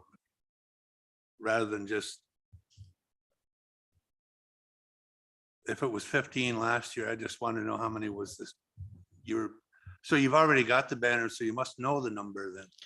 We already have the banners, but like I said, we don't know the number that were damaged. But I guess the number of banners doesn't really matter if we are we're marking a spot on the map, and that spot on the map is that 2-kilometer loop. Okay, okay. Yeah, thanks, Tiffany. Is there anything else? Did I see your hand, Counselor Norrie, or no? Probably not. Did I? No? Okay, we have a recommendation that council receive for information the correspondence from Greater Napanee Pride detailing the proposed visual installations as part of the proclamation of June 2023 as Pride. Moved by Counselor Pennell, seconded by Counselor Hicks.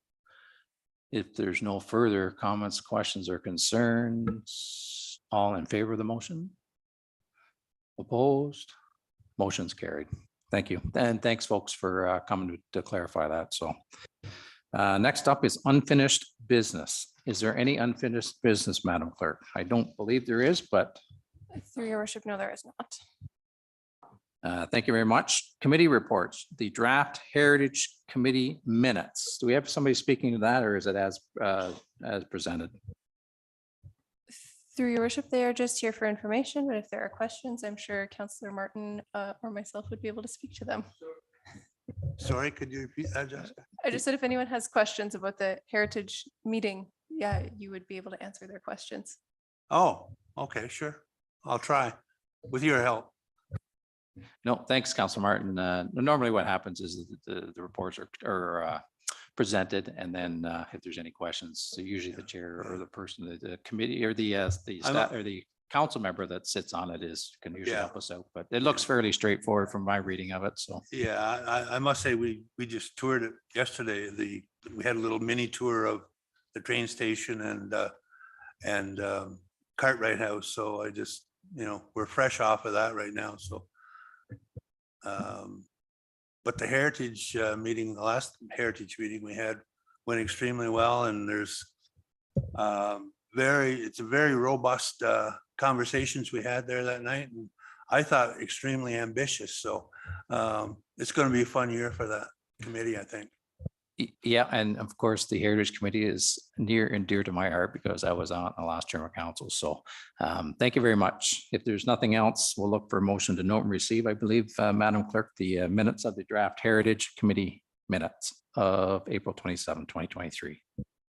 Moved by Councillor Hicks, seconded by Deputy Mayor Calver. If there's no further comments, questions, concerns, all in favor of that motion? Opposed? Motion's carried.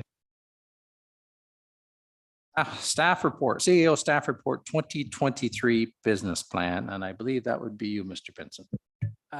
Thank you, Your Worship. I don't have a lot to add to that other than the fact that this is an articulation of what staff will be working towards in 2023. We will come back to council on a regular basis and give you updates. For example, you'll see in some of those corporate priorities and themes, the developing a customer service framework we talked about earlier this morning or this evening. So what I would ask of council, if there's something in there that you had issues with, or if you think that's something that's missing, I'd be happy to take that and add it to if necessary. Thank you, Mr. Pinson. Is there any comments or questions with respect to the staff report that's before us tonight? Go ahead. Sorry, Councillor Pennell. Thank you, Worship. Through you to Mr. Pinson. There was in the 2022 accomplishments, I'm just trying to sort through it here. Oh, here it is here under finance. It says tax sales. The following statistics relate to the tax sales in 2022, as well as the number of outstanding properties as we head in 2023, semicolon, then it's done. I'm just wondering if that was missed or if there's a chart that we can see somewhere. Through your worship, that was missed. I can make sure we add that to the next iteration and bring it back to council. That'd be great. Thank you. Was there anything else? Seeing nothing, we have a recommendation that council receive for information the CEO report business plan 2023, and that should there be any additional high-level priorities foreseen by council, that they be communicated to staff. Moved by Councillor Pennell, seconded by Councillor Martin. If there's no further comments, questions, or concerns, all in favor of that motion? Opposed? Motion's carried. Infrastructure Services 2022 Annual Monitoring Reports for the South Fredericksburg and the Roblin Waste Disposal Site. And I believe Andrew's probably going to speak to it by the looks of things. Go ahead, Andrew. Through your worship, not much to add to my report or the reports that have been submitted, but happy to answer any questions council might have. I just want to take the opportunity to recognize our 6 waste site attendants. We have 4 down at South Fred, 2 up in Roblin. They're there every Saturday. They make it every Saturday. I never deal with call-ins and that thing. So I just like to recognize that staff. It's a difficult, thankless job. It's giving up your Saturday every weekend. And just wanted to let the public know that in July, our summer hours will start at our South Fred site. So it will be open on Wednesday evenings from 4 to 8, I believe, are the hours, but that's all available on our website. A couple highlights is always the recyclables that we've been able to collect at those sites. So in the report there, you can see that Roblin, we were able to remove 26 tons of recyclables from that site. South Fred, 83 tons of recyclables.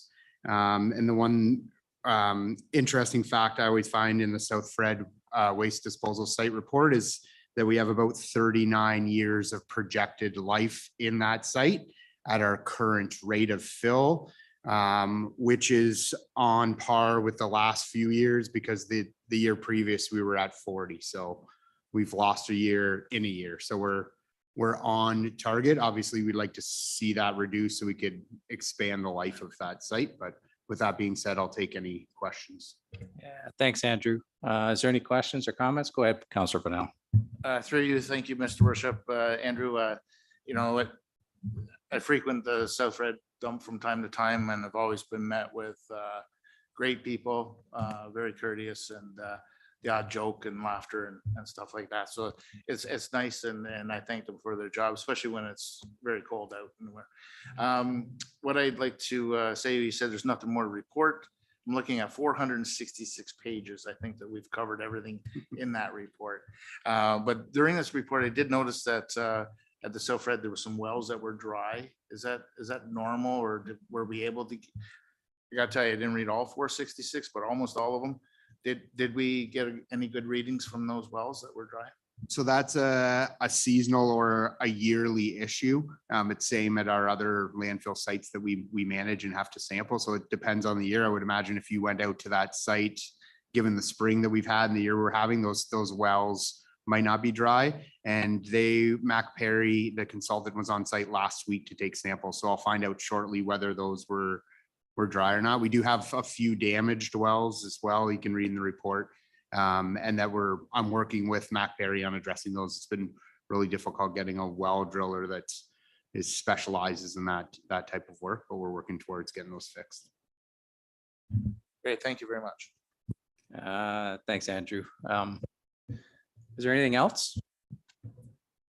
Seeing nothing, and I think you covered it, Andrew, but it's interesting that we've got about 39 years left with that waste disposal site. If we continue to use it in the method that we do, I think it's important to note that, of course, the garbage is picked up alongside the curbside, doesn't go there. It goes to another site. So I guess the life cycle of that dump would be substantially less if the curbside trash or recycling ended up in either of those sites, I guess, right? Correct. Great, thank you. Having said that, we'll look for a motion. We've got a recommendation that council receive for information, the Infrastructure Services 2022 Annual Monitoring Reports for the South Fredericksburg and Roblin Waste Disposal Sites Report. Moved by Councillor Hick, seconded by Councillor Pennell. If there's no further comments, questions, or concerns, all in favor of the motion? Opposed? Motion's carried. Next up is the 2023 application for outdoor patio license. And Madam Clerk, will you be speaking to that, or? So through your worship, this application is here for the seasonal patio license for Santorini Mediterranean Grill. This application does meet the requirements of the town's patio bylaw. So staff are recommending approval. The applicant is also here tonight if there are any questions or comments from council. Great, thank you, Madam Clerk. Is there any questions or comments with respect to the report, or if there's anything that be clarified by the applicant? Seeing none, we've got a recommendation that council receive for information the Legislative Services 2023 Outdoor Patio License Application for Santorini Mediterranean Grill Report, and further that council approve an outdoor patio license for Santorini Mediterranean Grill from May 1st to September 30th, 2023 at 54 County Road 8, Napanee. Moved by Councillor Norrie, seconded by Councillor Martin. There's been no further comments, questions, or concerns. All in favor of the motion? Opposed? Motion's carried. Next, I guess, looks like the draft policy encroachments on municipal property, and I believe, Madam Clerk, that may be you as well. Yes, so through your worship, the report speaks to this in a little bit more detail, but this is a policy that staff have been contemplating as necessary for some time. Notably, when we last reviewed an encroachment request back in February, as well as some other ongoing operational concerns with how we can best address various types of encroachments into municipal property. This is being brought forward tonight due to the next item on the agenda, but at this point in time, we're not looking for this specific policy in exactly this form necessarily, but to see if council is supportive of this idea of the general trajectory that staff are proposing here. And if you are supportive, we would be bringing this back through a bylaw after ensuring that it gets all appropriate review done before it's adopted. Thanks, Madam Clerk. Is there any questions or comments for Jessica? Go ahead, Dave.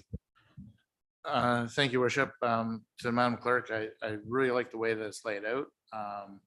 I really like the way that it's spelled out that you need to have insurance, which is a fantastic thing. And but I'm just wondering, I think I saw it in here, but I'm not quite sure. Did I see somewhere about there's going to be a charge for this?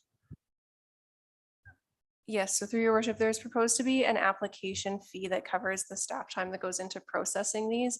And as well, we would propose that if there is a need for a legal agreement to be entered into and possibly registered against the applicant's title, that the applicant would be responsible for those costs. All right, fantastic. Thank you. Thanks, Councilor Purnell. Is there anything else? Deputy Mayor Cower. So if this draft bylaw was put through, is it something that we would be looking at still case by case, or is it just going to be straight across the board, period? So through your worship, it's designed to be very flexible to allow a set of criteria that each encroachment is evaluated on based on the factors laid out. There are certain factors where we would say, In no case would we ever allow this encroachment, such as if it's creating a safety risk, or if it's in the way of a road expansion or something to that effect. But in most cases, we would be looking at the specific circumstances and making a recommendation based on that. Perfect. Thank you. Thanks, Deputy Mayor Calver. Is there anything else?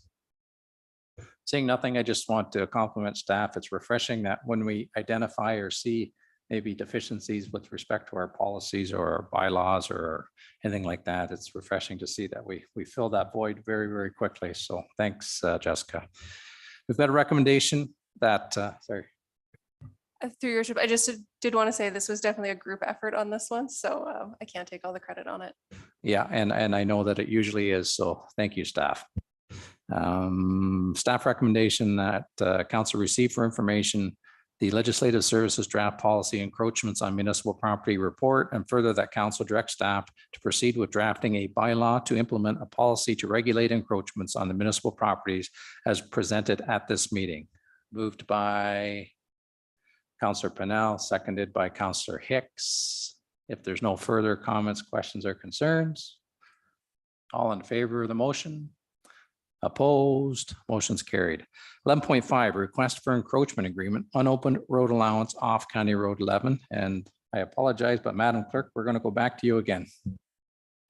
Through your worship, no need to apologize. So this application is being brought forward. As you can see, it is a time-sensitive request. So while we don't have any policy in place currently that would deal with this request, we're bringing it to council to see if you feel comfortable enough in moving forward with the request anyway, or if you would like to either defer it to go through the full road closure and sale process, or wait until the policy that you just approved in principle is formally adopted. But if you are comfortable enough with what is presented here, there is also an option to proceed with that approval tonight. Thanks. I think Councillor Shank was up first.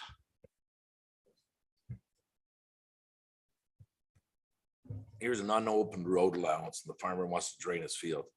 So as far as I'm concerned, it's just a no-brainer.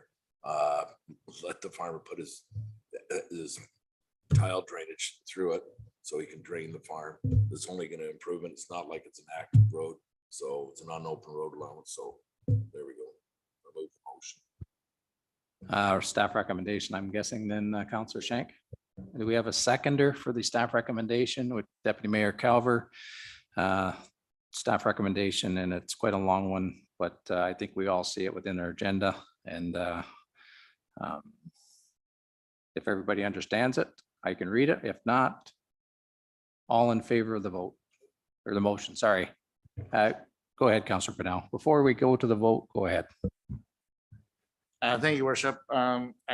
There's not a map involved included with this, so just got a question about them draining. Is this going to affect anybody else's fields if we're flooding? I know a couple of years ago we had some issues down off of 22, I believe it was, where there was some tiles that were flooding out a residence. So without being able to see a map of this area, and I didn't have a chance to look it up, can you just tell me about the area, please? I believe Mr. Nobes could probably comment to that. Thanks. Go ahead, Mike. Through you, worship, the proponent is purchasing property on both sides of the road allowance. They own on the east side now, and they're purchasing property on the west side, so they would own on both sides. The tile drainage contractor would be required to take the outlet to a suitable location. So whether that be a common ditch, a roadside ditch, or whatever's deemed to be a suitable outlet by the contractor. So if there are issues that arise down the road as a result of their work, they are responsible to remedy those issues. The example that you're referring to was rectified by that contractor upon discovery of an issue. So in this case, the tile drainage contractor would be licensed by the ministry, and they would be required to report back to the ministry, and they're subject to audit. So they really do good work, and they do good work to maintain their licensure with the ministry. So if there are issues that arise, they're going to deal with those in a forthwith capacity. Great. Thank you very much for that explanation. Thanks. Thanks, Councillor Pennell, and thanks, Michael. Is there any other questions or comments? Yeah, go ahead, Councillor Shank. Yeah, Mike, because I've been off for a bit, Ontario Tile Drainage Act, it cannot stop, impede, block up, or any other water course, correct? By my understanding, that's correct. Yeah, so it's mute. It's like, I'm just amazed that you went ahead and went through this, because I would have just put it through. Thanks, Councillor Shank. Is there anything else? Seeing nothing, I think we've got a motion on the floor. If I'm correct, Madam Clerk, we will call the vote. All in favor of the motion? Opposed? Motion's carried. I believe we're into bylaws. 12.1 bylaw 2023-0036 to appoint a deputy clerk. And I would like to welcome Shannon Kennelly as our deputy clerk. Welcome, Shannon. You'll do very well. And I'm sure we're all looking forward to working with you. So look for a motion to put her on the floor first for first, second, and final reading. Moved by Councillor Pennell, seconded by Councillor Hicks. If there's no further comments or questions or concerns, read a first, second, and finally passed this date. All in favor of the motion? Opposed? Motion's carried. Bylaw number 2023-0037 to provide for the disposition of industrial lands. And of course, this bylaw is to formalize a previously approved transaction to sell a parcel of industrial land, 10.75 acres. Look for a motion to put it on the floor, and then we'll just have the first, second reading. Moved by Councillor Pennell, seconded by Councillor Shank. Is there any comments, questions, or concerns prior to doing the final reading? Seeing none, read a first, second, and finally passed this date. All in favor of the motion? Opposed? Motion's carried. New business. Does anybody have any new business to present here tonight? Seeing none. Notice of motions. Does anybody have any notice of motions for this evening? Seeing none. Statements by members. Are there any statements by members this evening? Councillor Shank. What I'm saying here is on May 11th, we have, could possibly be a heated meeting, hopefully not. Hopefully everybody will be able to voice their concerns over this trail or not. It's stated that you could either go for or against it. There's a third option. You know what I mean? The county is trying to go ahead and do a trail also. So maybe running it along the road, you know what I mean? There's going to be a committee that they'll probably, hopefully they'll set up between all aspects to come to some conclusion that also that the farmers are protected and also wherever the trail might be. All right. So I just want to make it out there. So when you're chairing it or whatever, or when we're listening to all the statements, that people have the opportunity also that there's a third option also, whatever they might want to do. All right, that they're provided that they could also state those things too. So when we're getting all the information, that's it. Thanks, Councillor Shank. And if the truth be known, there may be even more than a third option. So as we delve into it, I'm sure we will find lots of opinions and thoughts with respect to it. So it should be an interesting date on the Thursday. So are there any other statements by members? Seeing none, I'd just like to bring it to the attention of council and the community that recently, I believe there may have been 40 members of our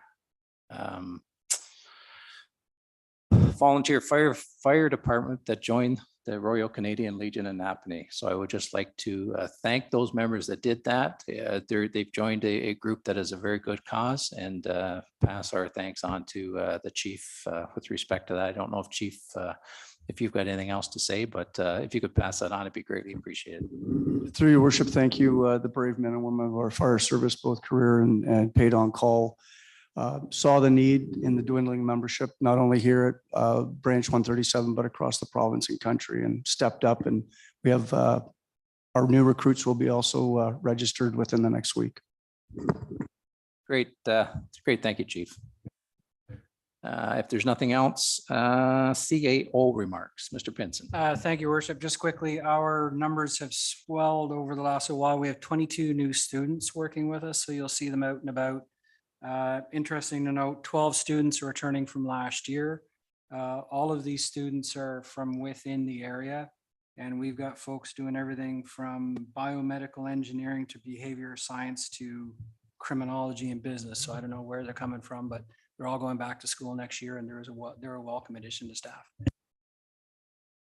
Great. Thank you, Mr. Pinson. It's always good to see kids working, I have to admit. So up next is the forward calendar. I know we've all had the opportunity to take a look at the forward calendar. Is there anything anyone wants to talk about or speak about with respect to that? Seeing none, we'll look for a motion for the to confirm the proceedings for this evening. Moved by Councillor Shank, seconded by Councillor Pennell, read a first, second, and finally passed this date. All in favor of that motion? Opposed? Motion's carried. Motion for adjournment. Moved by Councillor Pennell, seconded by Councillor Hicks. If there's no further comments, questions, or concerns, all in favor of that motion? Opposed? Motion's carried. Thanks, folks. It's been a productive evening, and we'll see you in a couple of weeks if we don't see you on Thursday. Thanks again. Bye-bye.